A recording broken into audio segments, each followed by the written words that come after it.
local à louer, l'idée maintenant, on est vraiment au début d'un propos.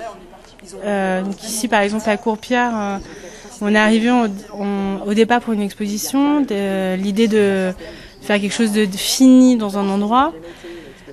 Sauf que nous, ça nous intéresse pas vraiment d'arriver avec un objet et que les gens le regardent et l'interprètent. Voilà, nous on aime raconter une histoire, que ça reste dans le territoire. Donc, de parler de la ville quand même, et puis de questionner les habitants, peut-être de faire quelque chose de participatif. Parce que, en tout cas, c'est un peu en résonance là par rapport à notre métier d'architecte où on arrive quelque part, on cible des objectifs, des problématiques et auxquelles on répond.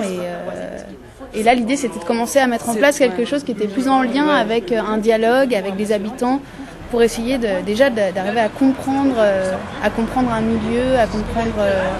Et oublier les problématiques quelque part aussi, c'est-à-dire arriver dans un terrain où il y en a certainement à déceler, mais nous on va peut-être pas déceler les mêmes que celles qui auraient pu être posées, quoi. C'est d'arriver un peu s'immerger sur un lieu et être sur d'autres. Il y a un vrai combat de fond qui est de dire, en gros, on en a un peu marre des élus ou des architectes qui travaillent dans leur bureau.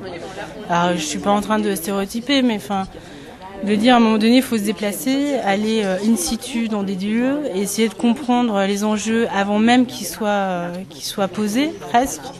De dire comment tu travailles sur une ville, comment tu peux créer de l'espace public, comment tu peux faire du projet urbain.